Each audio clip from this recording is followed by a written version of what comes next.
Bonjour, aujourd'hui on va voir comment faire un rangement mural d'atelier avec une palette. Si vous avez beaucoup d'outils, vous savez peut-être qu'il arrive un moment où c'est un petit peu compliqué de les ranger. Et si comme moi vous n'êtes pas forcément ami des panneaux perforés, on va voir comment à moindre coût faire un rangement mural. Pour ça on va utiliser donc une palette que vous pouvez récupérer, ça coûte rien. Et ensuite on va commencer par la poncer avant de voir comment on va la transformer.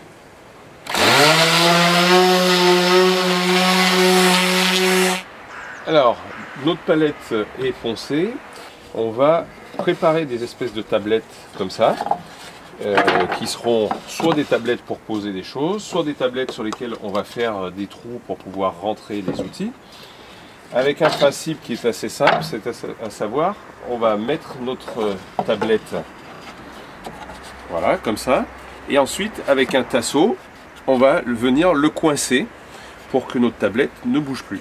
En fait, pour bien préparer votre rangement, il faut savoir un peu les outils que vous allez ranger. Ça va vous permettre de préparer des diamètres, par exemple pour mettre les tournevis, les limes, si vous avez des marteaux, donc on peut faire des découpes pour mettre les manches. Donc il faut bien préparer au début vraiment ce que vous allez ranger, ce que vous avez comme outil, puisqu'en fonction, si vous faites plus d'ébénisterie, plus de maçonnerie, vous pouvez avoir des choses qui sont un peu différentes. Pour commencer, donc je vais préparer cette tablette, c'est du bois de récupération que j'ai poncé légèrement, et puis je vais tracer mon axe pour faire des trous à la défonceuse pour pouvoir mettre mes outils. Donc toujours pareil, pour faire mes trous, j'utilise la défonceuse.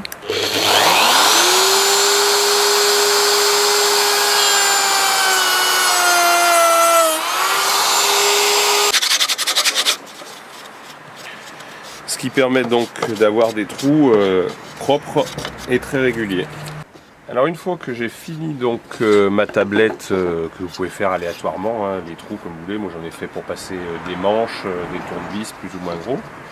On va donc placer les morceaux qu'on a préparés à l'endroit où on veut les mettre. Et on va les coincer, donc c'est ce que j'expliquais avant, avec ce tasseau. Donc je prépare ma vis et je force bien pour bien bloquer ma tablette. Voilà donc l'exemple, donc ma tablette, de quoi mettre par exemple des outils, voilà. Donc voilà comment on va faire ça, donc on va en faire d'autres bien sûr. On va voir une autre méthode pour faire donc un porte-outils avec toujours la défonceuse. Pour faire ces passages pour les manches, on va faire un passage à la défonceuse et ensuite on coupera.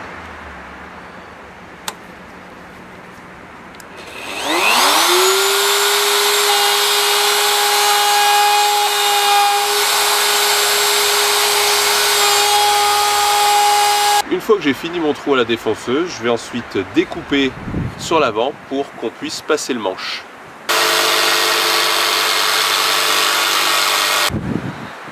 Et voilà donc l'encoche qui va me permettre de glisser par exemple le manche de ce marteau. Cette fois on va faire une barre de rangement.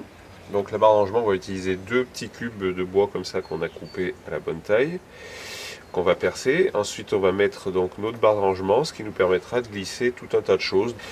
Alors pour éviter d'éclater les morceaux de bois en les vissant, on va pré-percer.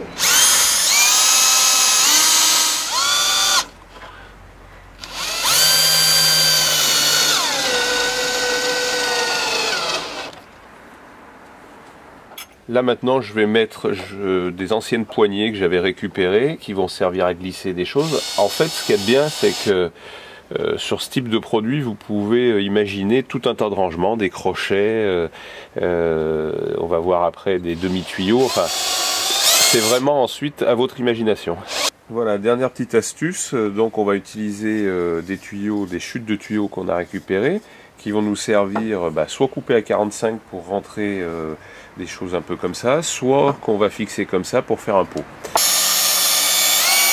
Il ne reste plus qu'à l'installer à sa place.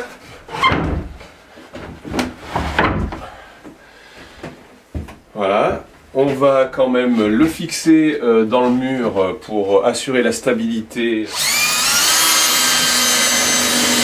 Et on va pouvoir commencer à le remplir.